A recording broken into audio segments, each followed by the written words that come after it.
Қазақстан футзалының барлық матчын тікелей эфирде qfutbol.kz сайтында тегін көр.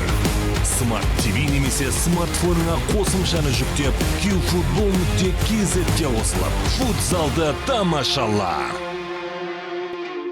Армысыздар, құрметті көрермен, назарларыңызға футзалдан Қазақстан чемпионатын ұсынамыз, және қазір бізде Шымкент қаласында Ордабасы мен Бәйтерек командалары кездеседі. Бұл Қазақстан чемпионатының 8-ші туры, және күні кеше ғана командалар алғашқы матчтарын өткізді, және Орда жігіттері өз үйінде өте тамаша нәтиже көрсетіп жеңіске жетті. Биылғы маусымдағы ең бір ерекше естен кетпес жеңістердің бірі болды деп айтуға әбден болады.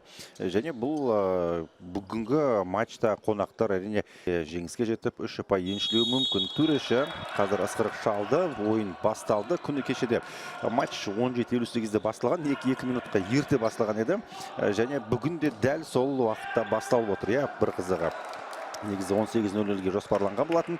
Сонымен матч басталып кетті. Қазір екі команданың құрамын жақсылап тұрып таныстырып алайық. Ардақты ағайын, одан кейін ойында. Ой-ой-ой! Ордабасы командасы күні кеше бірінші рет гол соққан еді. Бүгін де қазір бірінші болып есеп ашты. Тамаша. Пиала кез келген нүктеден қақпаға соққы жасай алатын мықты ойыншылардың бірі, және Өмірбаев соққы жасады. Екінші қайтара мүмкіндік Дальтон. Ауыр соққыны өзіне қабылдады, бірақ допты ұстады. Негізі салыстырмалы түрде Бәйтерек командасы өте жақсы ойнаған болатын. Тағы да Дальтон қайтарды. Лукас. Бонифасио дос Сантос. Пас беру керек Штибеговке, енді қақпаға соққы, және Штибегов шабуылды аяқтай алмады. Дәл доп жанынан өте. Ой-ой-ой, бағанаға тиді қазір. Дальтон ұстай алмас еді. Өте қауіпті шықты. Өте қауіпті.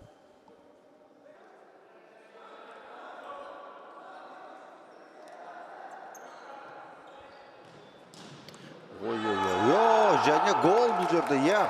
Рикардиньо себепкер болды. Үзіліске 6 минут 8 секунд қалған кезде Бәйтерек командасы таразбасын теңестірді. Гол Рикардиньоның еншісіне жазылу керек. Қазір бейне қайтадан көреміз.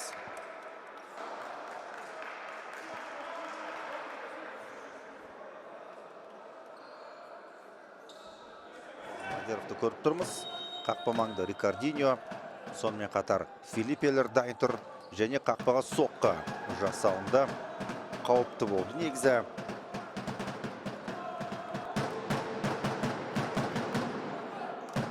қақпаға соққы, және Филиппе Морено тепті.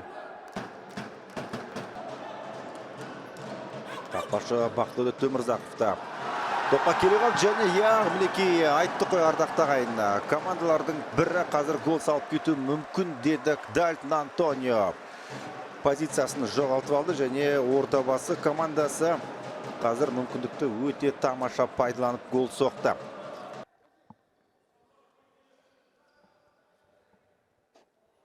Сондықтан да бүгінде біздің ойында голдар кіру мүмкін. Қарыңызшы, қандай тамаша мүмкіндік болды. Филиппе Франческо Моро.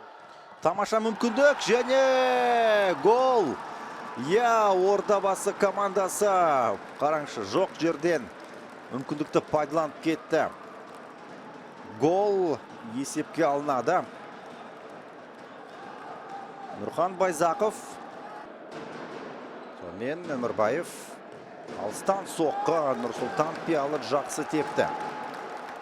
Өте жақсы соққы болды расында, бірақ Дальтон Антонио кезектіреді топта. Және тағы бір соққы. Лукас дос Сантос қазір соққы жасап көрді. Қайтарды. Өте жақсы сейф болды. Колесов тепті бұл жолы. Пиала. Құтқарды, Розенский тепті. Тағы да Дальтон Антонио. Рикардиньо да көмекке келді, бірақ одан не пайда? Қадірменді көрермен. Уақыт аяқталды ғой. Матч аяқталды. Фолдар 1-4, ал жалпы табылдағы есеп 3-1.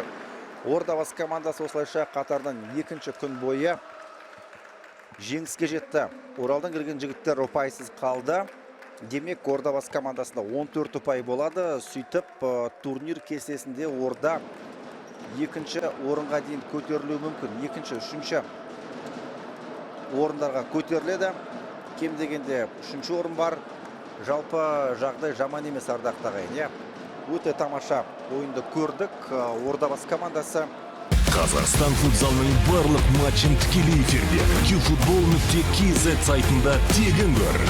Smart TV немесе смартфоныңа қосымшаны жүктеп qfutbol.kz-те қосылып, футзалды тамашала.